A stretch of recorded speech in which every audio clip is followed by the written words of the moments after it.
Hi everyone, thank you for coming to tonight's talk. I just wanted to welcome you all and introduce you to Timothy Morton and our exhibiting artist Paul Johnson. Tonight's talk came about through an ongoing conversation between Paul and Timothy that's been happening over the past 3 years, I think, since 2014 when Paul had a show at Usher Gallery in Lincoln. And the title also comes from Timothy's forthcoming book with Verso called Humankind. And he's been busy this year because he's also having another book coming out later this year with Penguin. The talk kind of came about through Paul's interest in the relationship with objects made, found, littered, discovered and crafted and also discarded, and how these objects gain a life out with the artist's hand or touch, both physically and mentally. And so this had a lot of crossovers with the conversations that they've been having these past few years, but also with Tim's new book. I'm going to hand it over to you before I talk too much. Keep your eyes on the fire, everyone. I'm going in there already. Yeah, I'm going in there already. Like, fire is a hypnotist, isn't it? Fire. You know, it sort of hypnotizes you. You know, and it's sort of thing that kind of many Western philosophers don't like about art, is that it sort of hypnotizes you, right? And it's like something that art theory doesn't like to say, you know, which is that it's somehow a little bit talking about things in the region of things that Yoda might say, you know. He said provocatively. Yeah, well, you can't use the word Yoda without sounding like slightly like a fool. Really? Because you know, it sort of takes you that place, but then if you're comfortable, then it's okay to talk about it in that way. Really is American, really. Not like, really? No, it's like, no. Yes, really.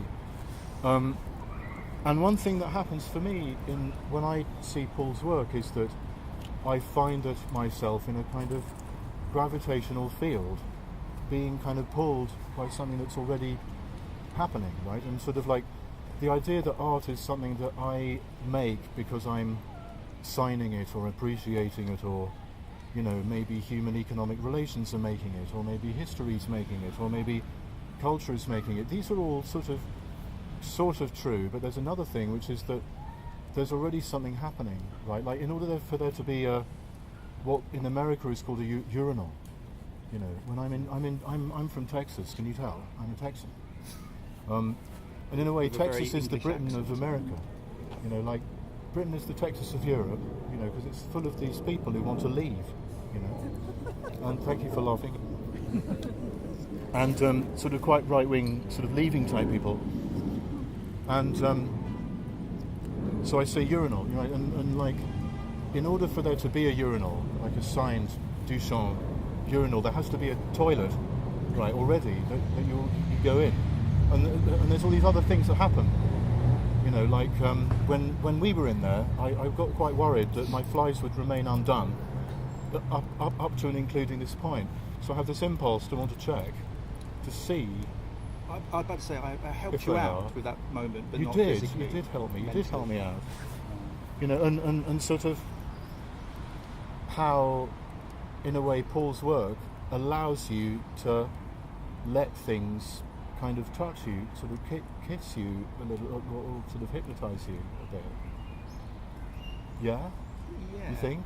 Well, sort of? Yeah, in a way. Go on. In a way, like, it's kind of like, I remember coming across Burge's idea of sort of like the corridor, the tunnel, that an artwork is like here, and then you're like, the artist sort of sets up this sort of tunnel, and it kind of, then you're allowed to sort of go down it. Yeah. And there's that kind of access, and I think the show here is all about that. It's all about kind of like, it's in a funny way, it's triggered by you guys. I stage it and put it together, and I have all these thoughts and ideas about it. Yeah. And then you stop and you kind of go, okay, that's stopped, not finished. And then there's this access, and I've created a tunnel for you to go down. Yes. And that's the thing I'm kind of drawn towards. But also, I feel like, Paul, you sort of created a tunnel for the sun to go down, right? Because there's that sort of pile of papers. That in some way, like me, human being me, somehow sees it a little bit as JC, somehow a little bit, right?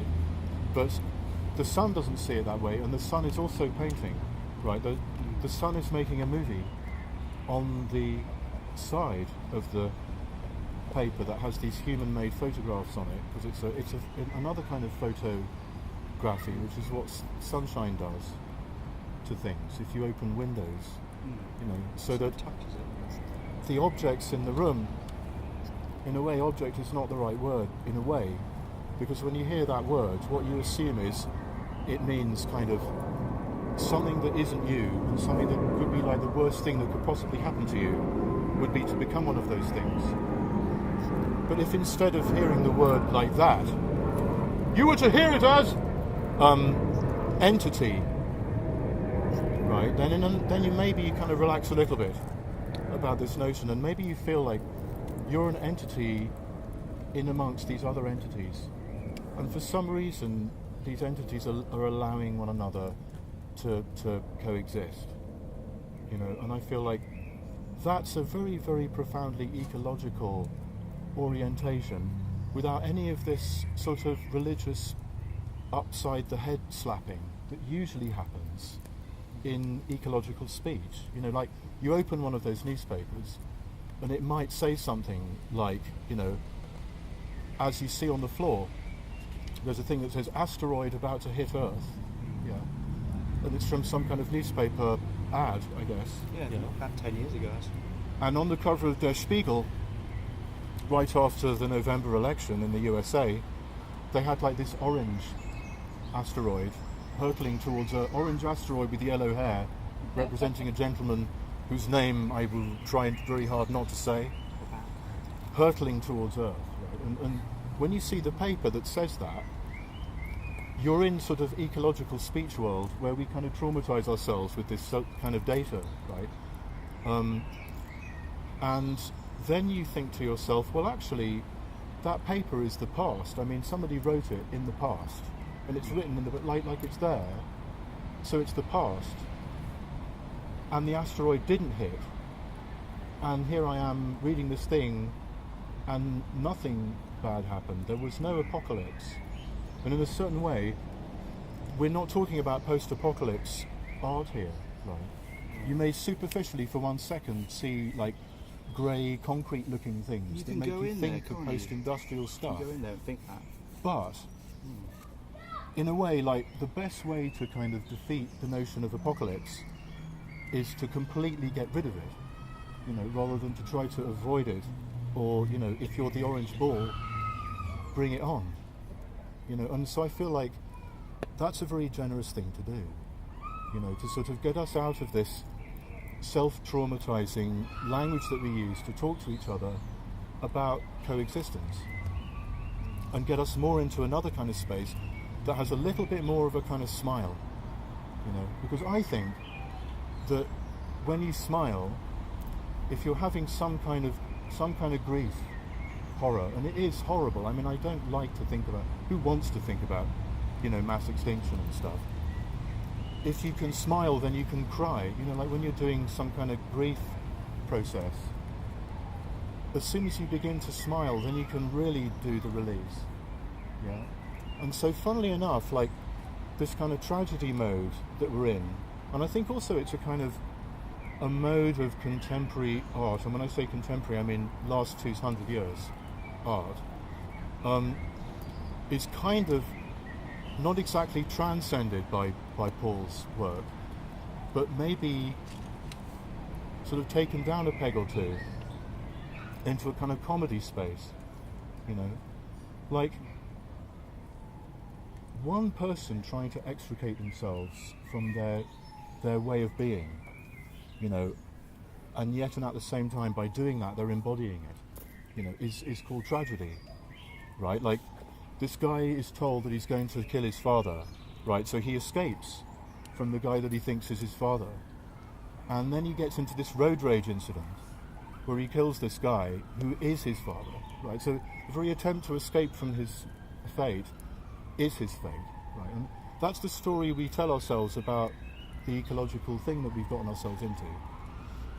But you know, one person doing that, watching one person doing that is called tragedy, right? But then watching lots of people doing it, especially if yourself is included, is called comedy, right? So like tragedy is a little tiny bit of comedy space that you've sort of taken out and put in a kind of white cubey isolation space to kind of rubberneck, right? And like Paul's art is kind of pulling that back into a kind of comedy space, and I don't mean just laughing. Like the thing to me about comedy is that it can like contain all these different emotions, right? Like the best comedies have got like wonderment and sadness and curiosity, and you know, as well as silly or outrageous or farcical, right? Many different emotions coexisting, you know. And so somehow the things in there that are kind of being themselves in the process of kind of foaming out of themselves, like a beer. There's a really nice German word for it, called Überschuss. Überschuss. It's what happens when the big... And you see those sort of cans in there, and they're kind of the cans themselves, not the liquid that could have been in them. It's going right? That's kind of a very generous act, right? To let these things do that, you know, it's sort of profoundly kind of kind, you know. And maybe human beings aren't actually these kind of Pac-Man negation monsters that go around eating the world. Maybe that's just like a story that we've told about ourselves.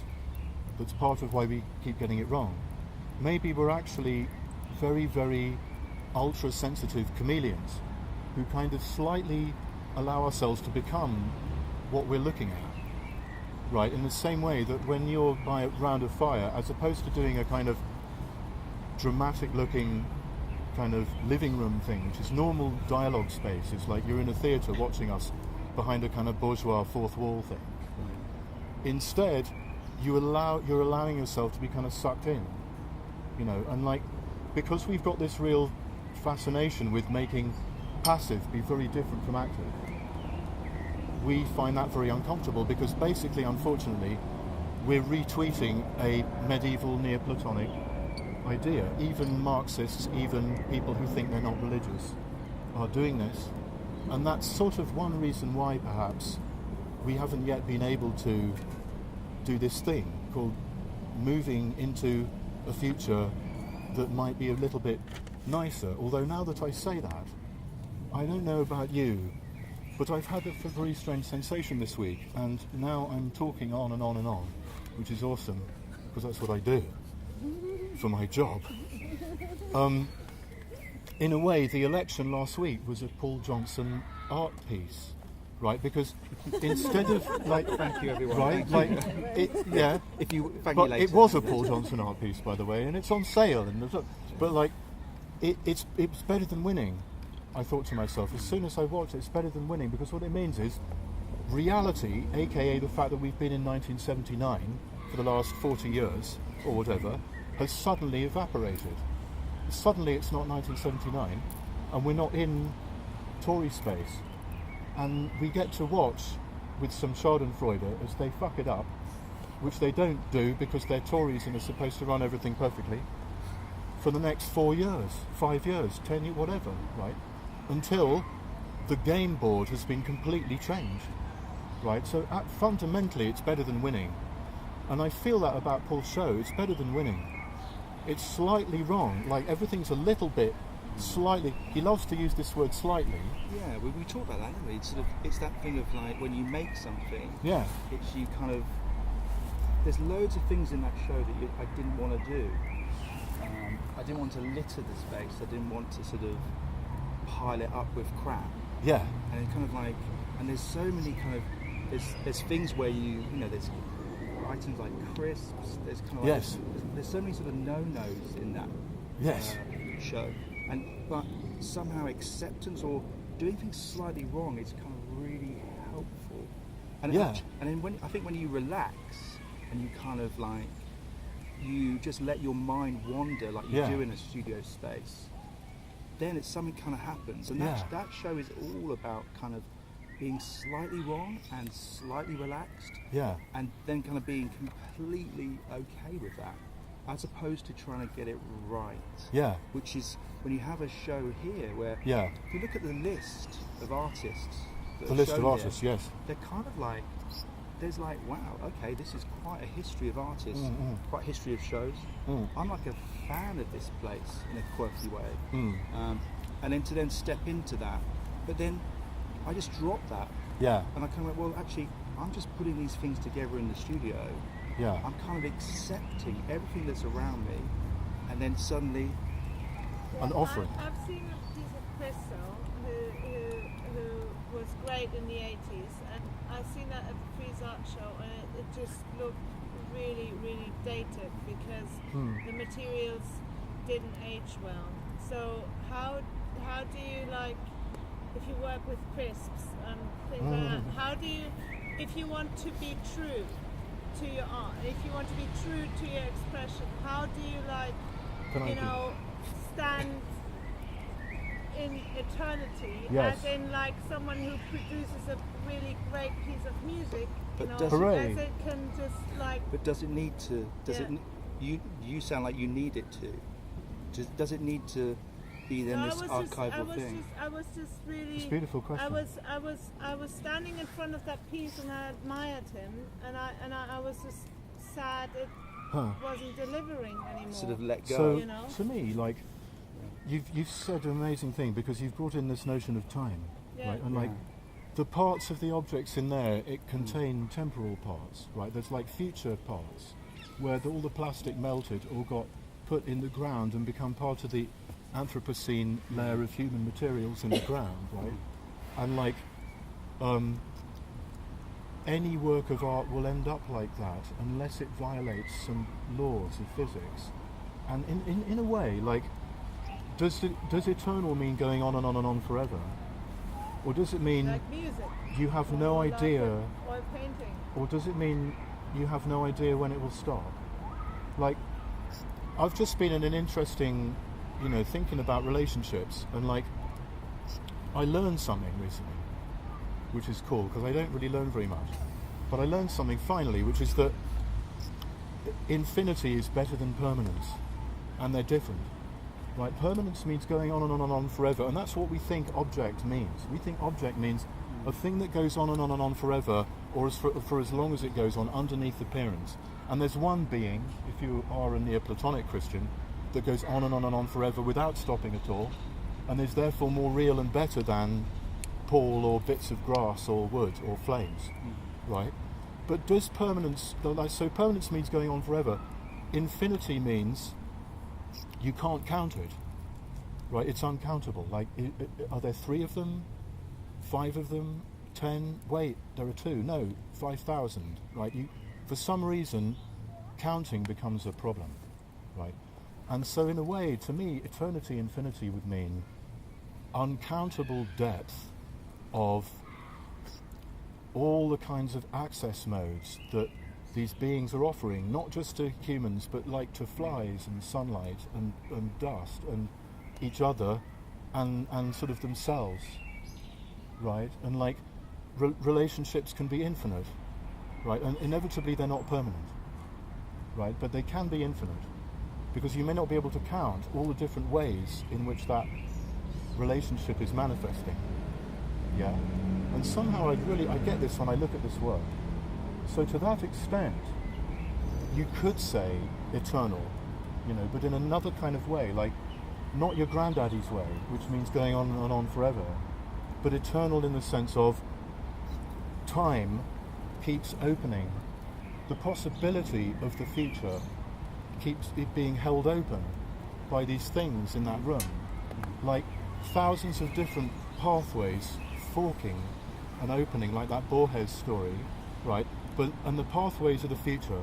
And Paul's job is to hold open all these pathways, as many as possible. You can't do all of it. Like, an ecosystem is a brilliant thing that's also slightly wrong, because an ecosystem always contains a thing or things in it that's a little bit wrong for something else. Like for us, maybe like sharks and bacteria, you know, and for bacteria and sharks, it's humans with antibacterial soap and shark weaponry, right? And so like, it's never perfect, it's never finished, it's finite, but it's not, what's the right word? Limited, maybe. Like it's infinite, right? But it's also, it's a thing. It's Earth. It's the Earth biosphere. It's not the Mars biosphere, if there is one. Right? It really is what it is. Right? It's those crates that now look like Islamic windows because they've been rotated 90 degrees. Right? And you never knew that these crates like could also be Islamic windows just by rotating them 90 degrees. But by slightly changing, yeah, by slightly adjusting could be more revolutionary than thinking there has to be a massive adjustment. And like, massive adjustment is how modern art talks about itself. Right? We're going to massively adjust things by shocking and therefore shock people, right? But what if like shocking was the most conventional thing you could do? So that like the conventional thing to tweet would be how shocked you are after a disaster, right? And then people are evil for waiting. You know, one of the best things ever about 9/11 was Frederick Jameson in the London Review of Books. It's right after 9/11 happened, London Review of Books asked a lot of cool Marxy people to say something about it, and they all said fairly conventional things like, well, you know, if you're going to sponsor guerrillas, they're going to turn into terrorists one day, and all that kind of stuff, right? And Jameson was awesome because Jameson said, I'm not sure if I can talk about this properly because in a way it hasn't happened yet. Now we know that's true because it's many, many, many years later, but at the time the government was trying to label it as this is 9/11, boom, right? And that, part of the oppressiveness of it was that it had this label, right? And actually, of course, it's a temporal structure that's still unfolding, right? And so somehow, like, including that in the work, like including the funny little... When I made Lego cities with my little brother Steve, like totally flat, like with age of 3, little bits of Lego with streets and stuff, Steve would always put a bit in that he used to call the smelly place. There had to be a smelly place in the system that we were building for it to exist, right? Like, in the same way that in any logical system, there has to be the possibility that the logical system can talk rubbish in order to be true.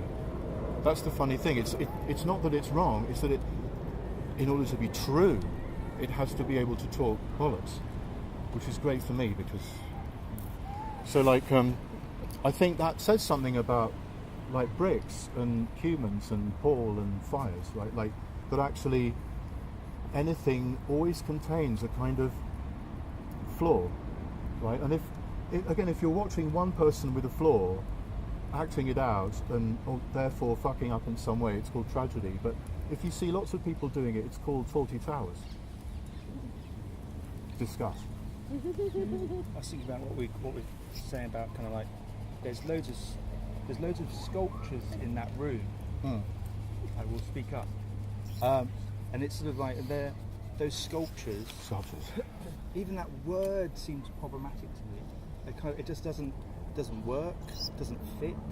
Like I can't work out what word to use to describe it. I've been describing them as things and stuff, and you know, just my hands keep trying to describe it, but kind of ready-made is also wrong. Yeah, it's a dated modernistic kind of idea, but. And then I'm thinking, well, they're almost offerings. They're like offerings because there's a sort of, they're like, offering. A lot of them are like shrines in some shape, for how in shrines where you get this sort of situation where you'll get one object and another object, and then you'll get like a symbol,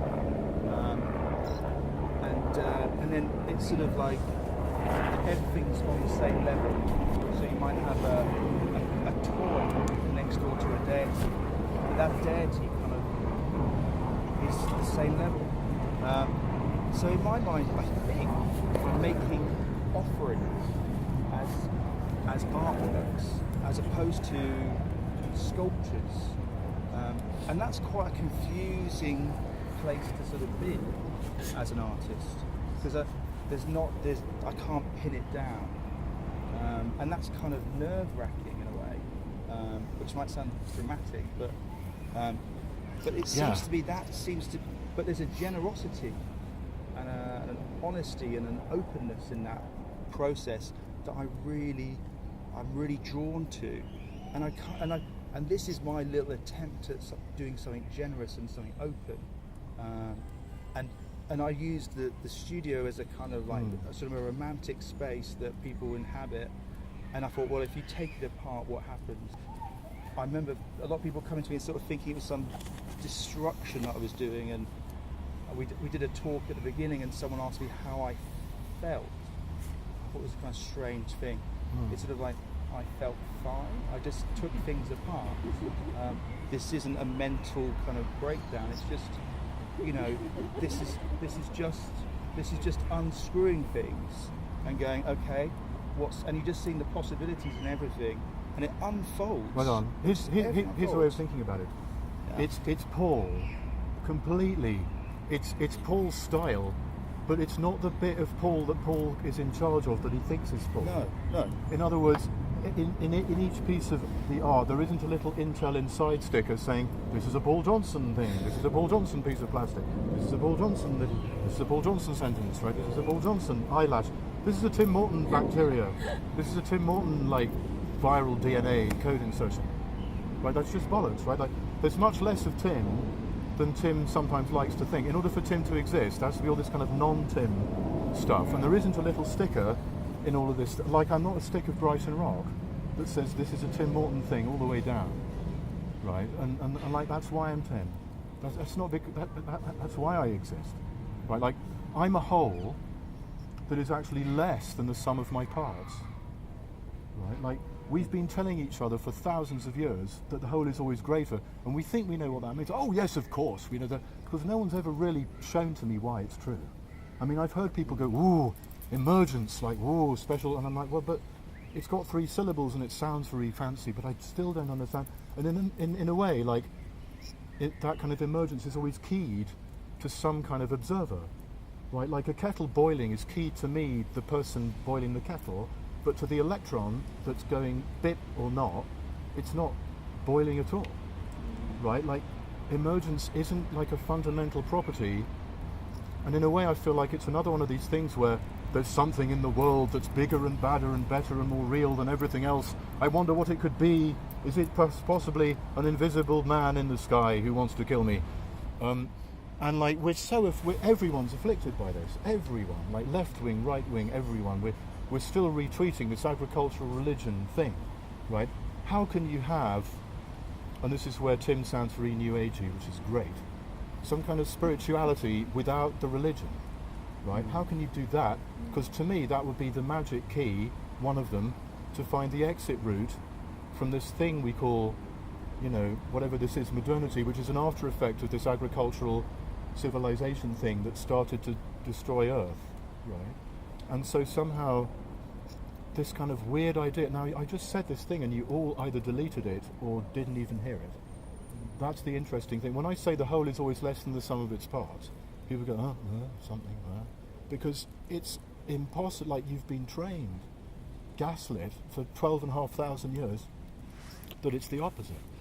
And so basically my job, if I'm a left-wing intellectual, is to persuade you how much more intelligent I am than you, by persuading you how much more paralyzed you are than you could possibly imagine, right?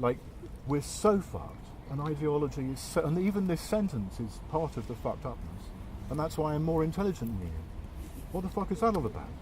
I thought being left-wing was about caring about poor suffering workers, one of whom is yourself, right? In which case, the fact that global warming and neoliberalism are these huge big bad entities that cover Earth is scary, but it shouldn't, in the end, paralyze us, because those things are one, ontologically one, but their parts are always going to be more than one. There's always more of us than there is of that or them, right? And so, think of it this way, a raindrop at this point is obviously a symptom of global warming, right? Don't get me wrong, weather is a symptom of global warming, right? But it's not everything that a raindrop is, right? A rain shower could be a nice little bath for these toads in my street, which it often is, or it could be this amazing, beautiful sensation or ugly sensation on my arm, right? And so somehow in that room, there's so many more parts like bursting out of these holes, and it's like training you to feel like actually in the end politically empowered in a much better way than trying to use like content and like slap you upside the head or make you feel like, you know, this big bad Pac-Man, you know, is bigger and badder than me, therefore he's better than me or more intelligent than me because he ate the world more thoroughly. You know, he demonstrated how smart he was by showing how screwed up everything is. Worse than I could possibly imagine. Right? And you said, Paul, like your approach is additive, right? Rather than like negation or subtraction, and you're just adding. You know, you're adding a little bit to a little bit, and the pieces are adding bits to each other. Like Paul is one of the pieces being sculpted by the pieces, but are also sculpting other pieces. And it's never ending. And it's never ending. So you just like mine was spin. Yeah. But it's like it never stops. So suddenly, I'm in a situation where I don't have a studio, but it's sort of like I'm in a situation where I just seem to be adding. I keep talking. It's funny with your hyper objects book. I keep thinking about being hypersensitive to everything. So in this situation, I can kind of lock on to that, which is nice. But then my eyes going towards that teapot and looking at this surface, and it's kind of constantly, I'm kind of scanning everyone here, thinking. It's almost like an Aspergic kind of way of taking in the world. And it's sort of, and suddenly you realise that everything, actually my phone's ringing. Suddenly you realise it's one of the sculptures in there. Yeah, it's probably talking to me. Checking on how we're doing. Yeah, it's probably saying, are you okay? Yeah. And it's like, and that's quite an interesting state of mind, because suddenly it just feels very, like everything's like that, and so everything's very possible, but not in a casual way, not in a way where it's like suddenly in an art way where it's like you can use any material. It's just sort of like, it's more sort of like almost like a flaneur where it's just you're picking up everything and you can respond to everything. I suppose it's when you look at a thing without so much of the anthropocentric scaling. It starts to reveal something slightly, at first, maybe disgusting or weird, right? And so beauty without anthropocentrism means it a little bit weird and strange from a human point of view, right? And the things in there aren't completely scaled to my needs all the time. They're sort of leaking out of that, right? Which doesn't mean that they're completely rotting or wasted, because that's the way we've been treating Earth for so long that's got it very wrong, right? Like, you know, someone I really appreciate taught this thing once about spitting, and he said, spit into your hand. And he's like, okay, bleh. Now lick it up. And everyone in the audience was like, bleh. But he's like, but that was in your mouth, like 5 seconds ago. That was okay. That was now it's evil. That was good, evil. Like, and the practice of this is Vajrayana Buddhism. How you transmogrify this thing into something that isn't bad, right? How do you get used to that bit? That isn't. It's not pollution. It's a necessary part of the interdependence. So it's all okay. Right. It's all okay. It's okay, but it's still poisonous, could be.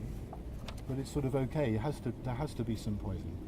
And like in a way, maybe isn't beauty exactly that? Like, it's a little tiny homeopathic signal of death. You know, like it's basically saying, if I was turned up to 11, this experience could kill you.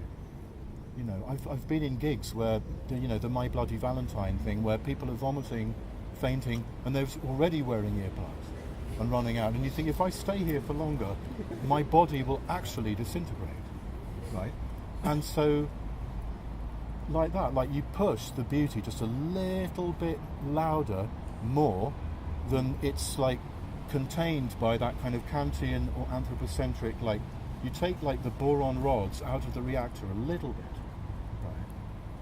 right? And what happens is something very, very profound, which you realise that beauty isn't actually about you.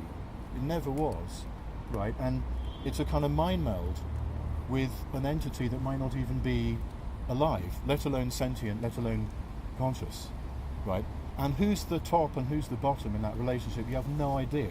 At any moment, it's this weird symbiosis, right? Like, is it the fungus or the algae? Is it the in the lichen? Which is in charge of which? Like, you don't know, yeah?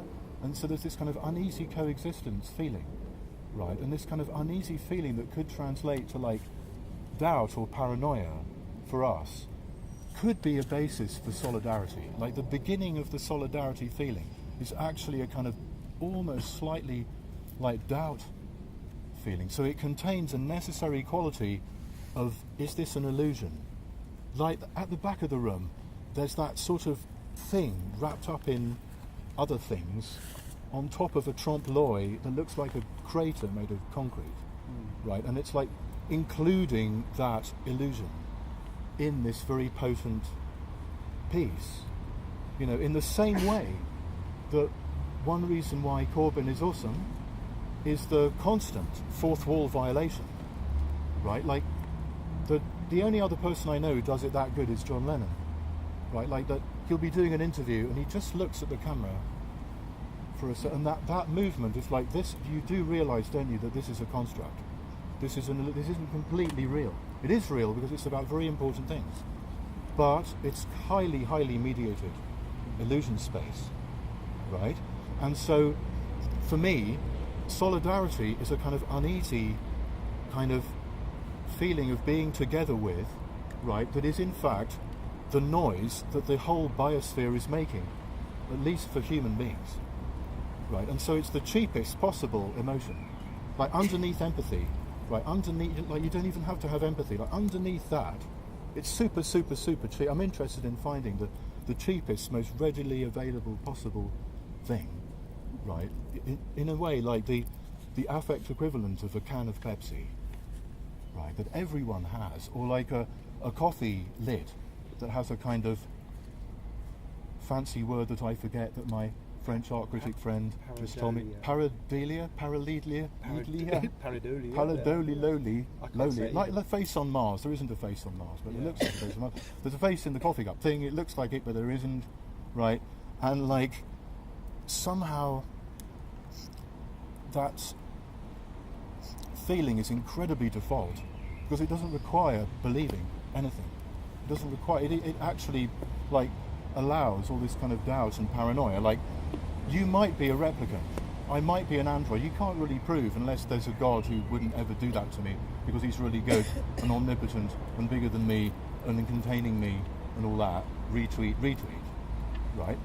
So that, you know, part of being kind is like I can't tell whether you're conscious or not. I can't tell whether you're an android or not. Therefore, kindness is like treating you like a person even if you might not be, right? Which is why my book is called Solidarity with Non-Human People. And that's the feeling I get in that room. It's the solidarity with non-human people. There's pictures of which is the art experience. It's solidarity with a thing that isn't you, just for no reason at all, just hanging out. Can I ask Paul,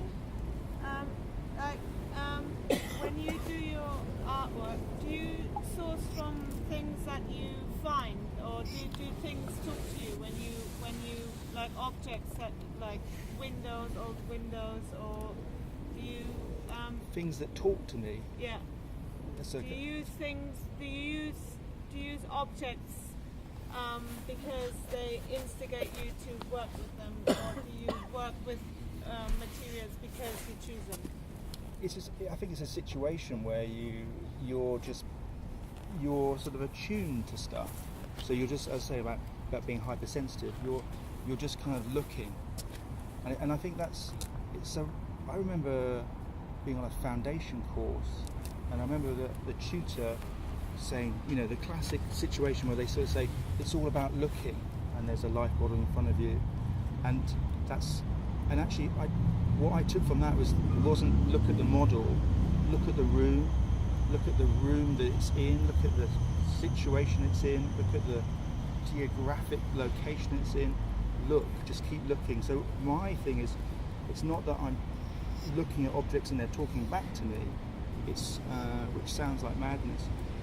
It's more sort of like, it's kind of more being attentive to coming across things. Do you know what I mean? And then suddenly with that, you effortlessly kind of go, and you're just picking and choosing, and then you're talking to other people, and then they give you things, and it's sort of like, so you're wandering around finding things, but you're not like, I don't put my backpack on and go for a wander to find stuff to make art with.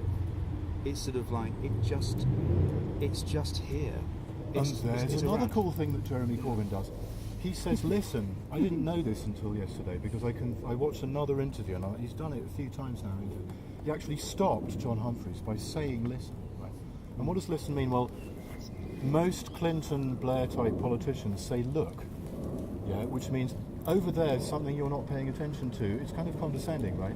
It's like, there's some, look, and also it has a kind of grim reality quality. Like, let's face it, right? Look, but Obama would do it, and I get very frustrated because right-wing talk show hosts in America say, see, right? That immediately wins because they're including, like, see, I'm validating your paranoia. See, there really is something, they really are out to get you.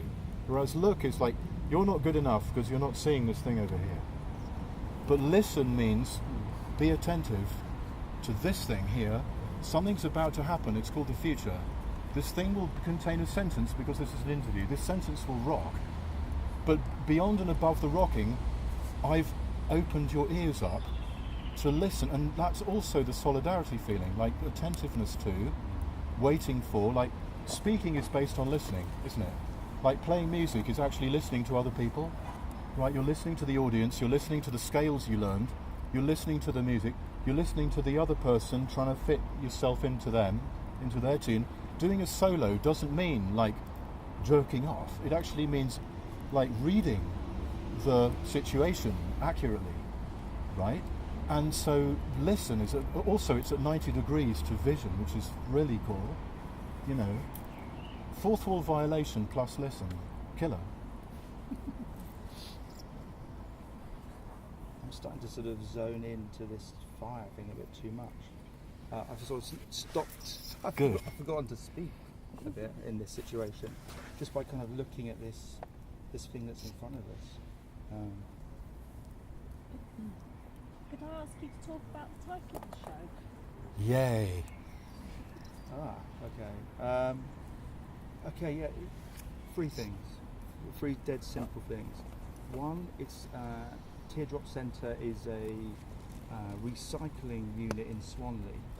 So it's just like a base, boring place where it's like a landfill site, an unromantic space, just a place where things just get dumped. Secondly, and the more sort of, hopefully more philosophical, more sort of beautiful idea is that what is the centre of a teardrop? Where does it, you know, the idea that you could actually get to a viewpoint where you go into it and then you look out seems like a really evocative kind of space to be in. And that's kind of, that was my sort of initial reason in calling the show. And then also, in a really flippant way, it sounds like a sad place that men in their sort of late 30s would go to. Like some sort of weird community centre where people with damaged emotions would kind of try and fix themselves at the Teardrop Centre. So Called the Today programme. Yeah, it's sort of like, so it's just free, yeah. But I think the middle one is the one I'm interested in. But also the reality, which I think there's a lot of reality in that show, is the Swanley landfill site. So, can I say something clever about it? After you. It's totally awesome and witty. So, like, to me, like, this is two things, not three, right? It's like trying to rein you in. It's cheaper. There's no way, mate. There's no chance of that. Is there an Intel Inside sticker in a teardrop that says this is a Tim Morton tear? Right? There's enzymes in it. Like, are there little labels on the enzyme saying this is a Tim Morton enzyme? Right? Number two, why do you think it's tears not of joy? Cue the sinister music. Tears of sadness. Yeah. Did you just put your You hand up? flick to tears of joy. What tears of sadness? Why? I wanted to ask a question to both of you, actually, but specifically you, because I'm interested in you. It was an interesting question about how you relate to objects, and you said about the word windows, and I'm really interested in how you relate to words, and particularly how that's affected by your filtering of things and things that you like and things that you pass on and you don't use, and that's maybe to both of you. I think it's for me. It's casual. It's sort of like when we were driving here, we're sort of like in a taxi kind of coming all the way here, and I just kept saying, "Oh, look at that! Oh, look at that!" And what was that one above this? What was that? It was something like warning. It's on your phone. No, I didn't take the picture of that one. It was sort of like it was a set of. Oh no, it was like a sign saying "Thank you for noticing this sign." Yeah. And it was like. Yeah.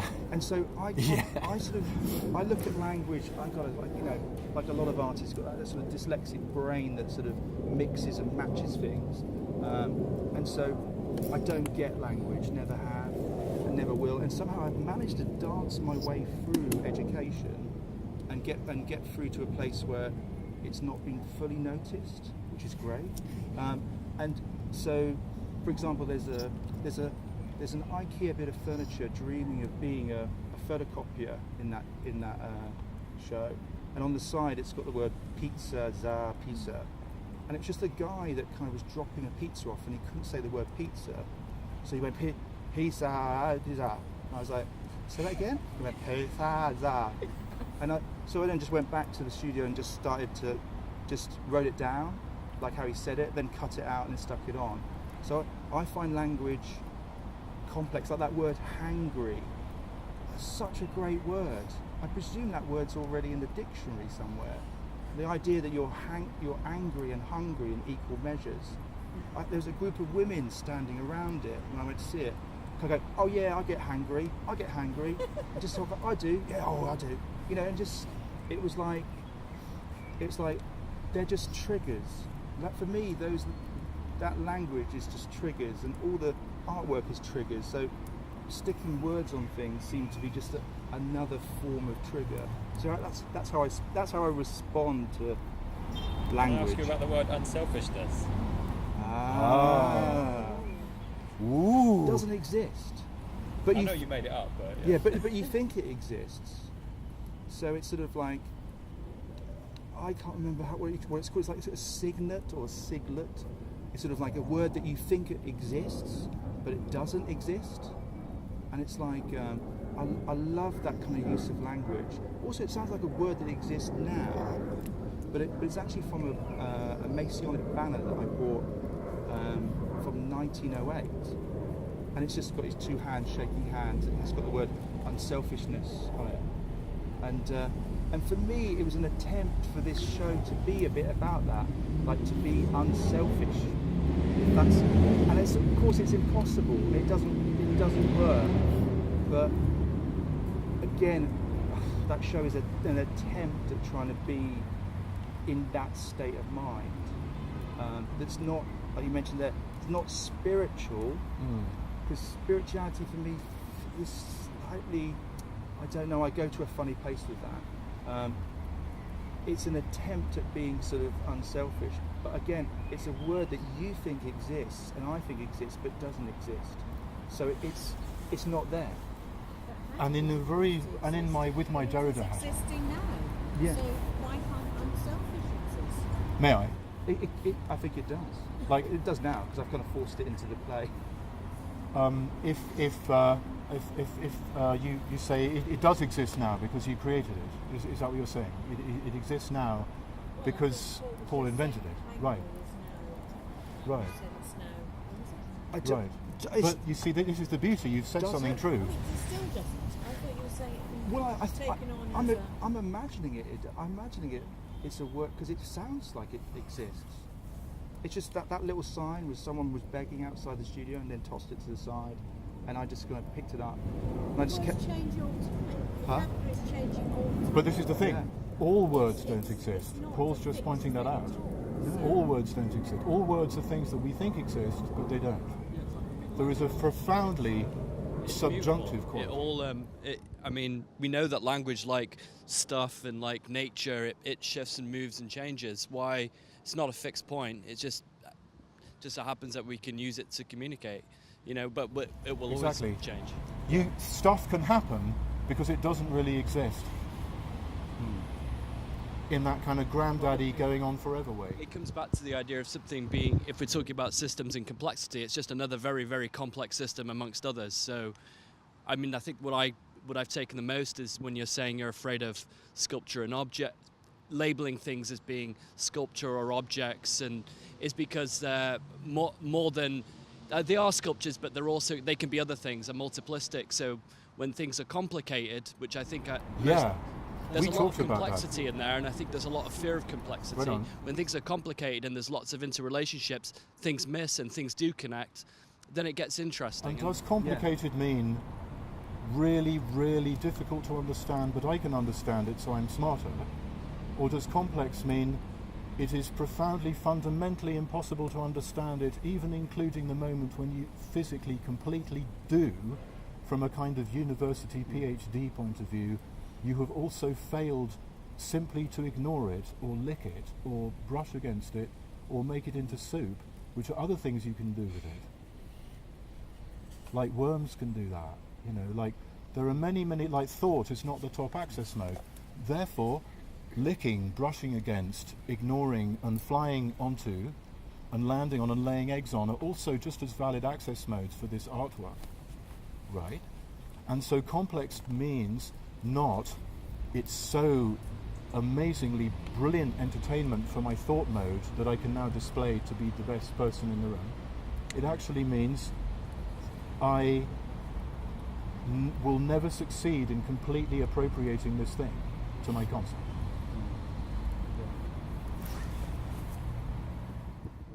Do you think it's the ambiguity in the work that's the problem? Because you can't just nail it. You can't say, well, that's a lid, because it looks a bit like a face, and it kind of changes it in your perception. It sort of it shifts. So it's sort of like it's like hovering in the middle of something. So it's not this, it's not that. You could call that ambiguity. Like I still can't work out if I'm in some sort of naive state as an artist, where I kind of go, I put myself into a naive place and kind of go, I don't know, and it's like, but I find that quite liberating to be consciously naive. It's like you're kind of, in my mind, when you're talking, it's like you're balancing on a tightrope, and is it this or is it that? And you kind of shift in. Then it's being okay with it. Yeah. That's what happened in there. I suddenly went, oh, I could be okay knowing it and not knowing it, and then kind of being sort of hovering in between. This guy here has a very beautifully sort of lilting kind of the good bit of Ricky Gervais way, and someone called me like the Ricky Gervais of philosophy, and they were trying to insult me, and I took it as a huge compliment, because that kind of curiosity tone, like you're making a statement, but it's in the form of kind of a question, but it's not completely a question, and it's not completely a statement. I love that. Like when we start going, which we've been doing for 2 or 3 years now, that kind of tone starts to happen. And I just wrote a whole book, this penguin book thing I wrote in that tone, which is why I'm dedicating it to Paul and Lindsay. Because that is another symptom of like holding open the future, right, so that it's not always going to be 1979. We sort of suddenly went into a Q&A without actually. In this situation, isn't there like a formal thing where we stop talking, and then suddenly there's that weird pause where people think and go, should I ask a question? Should I not? You know, oh no, that will sound stupid. Yeah. You know. Now I've said that, probably awesome. Thank you, Flames. Yeah. Are you asking a question? I was just going to be really cool and ask you to say the word penguin. Penguin? That comes back to... Oh yes, penguin. Things about yeah. I used to call, for about 30 years, I called penguins penguins. And then someone pointed it out. And again, that's that thing about that language thing, where you suddenly going, like my son, when he was younger, he called donuts, and actually that's a better word for donut. And so forever that word has shifted and changed to that thing. So again, that mistake and that kind of acceptance of things going wrong is kind of quite a nice place to be. Like functioning versus malfunctioning. Yeah. Like if functioning is the opposite of malfunctioning, it means that it's always scaled to my needs or some kind of human need or society need or something like that, or like whatever moo cow need. Right? Things function for moo cows and things malfunction for moo cows. The things that malfunction for moo cows are the things that function for us, called hamburgers, right? And so like one being's malfunctioning is another being's functioning. So what is this telling us? It's telling us that functioning is actually kind of an illusion, right? And what's really going on everywhere in the whole of reality is one continuous gigantic system of fuck-ups all the time, completely.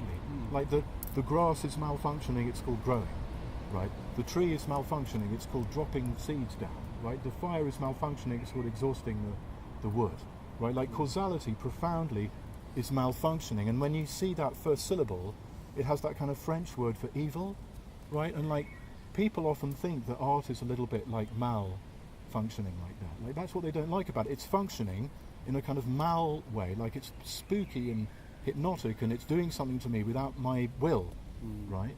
And I didn't ask to be, to have this done to me, right? Therefore it must be evil, right? Like because it did something to me without my consent, therefore it should be banned, right? And that's like many, many, many Western philosophers, because they love to be in control, right?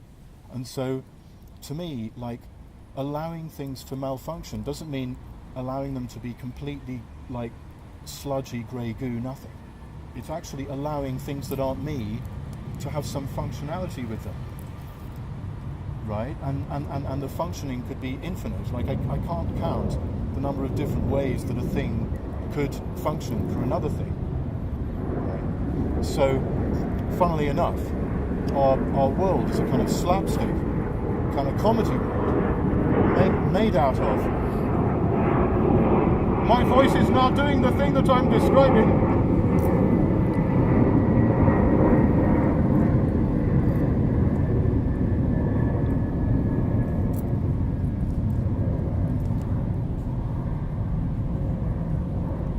think there's a mic coming around. Oh. Paul, could you talk about the role of the mask in the room, please? In there? Yeah. In a way, I suppose it's more like a human presence in a really obvious, direct way, to sort of like to try and put humans in that situation, but then they're not, and there's kind of faces all over the place. So it's kind of like could I litter it with people, but not put people in it? Actually, no, there's one person in it, and it's sort of, for me, it was just. It was just again. It was like another object. It was like there's no hierarchy. There was no like the sort of Eskimo mask. It's kind of like it's almost like a museum stroke quality object. And so, but the thing above it, that's on the top of it, is a casting of the inside of 6 bagels. So what does 6 bagels look like? What's the inside of that look like? And so I don't differentiate between the two. So there's a slightness in choice. So it's like that's a face, but that object is interesting when it's kind of positioned next to that. So, and of course, a lot of people kind of hold on to that, but actually what I want you to do is look at the thing that's that weird silver thing pointing up beside it. It's sort of like, it's almost like faces are just like a gentle kind of way of getting you to sort of think about more odder things, really. Better than winning is changing the conditions under which win means something, right? And like, in a way, like a winning artwork is one that sort of fits in with I used to call it paradigm of the age, right? So somehow Paul's art is better than winning. There you go. think maybe that's a good time to end tonight. And conversations can carry on in the cafe. And if you haven't had a chance to see Paul's show, please do pop into the galleries. They're open till 9 o'clock, and as is the cafe. Thank you so much, Tim and Paul, for a wonderful conversation. And I look forward to talking to you more about it downstairs. Thanks, guys.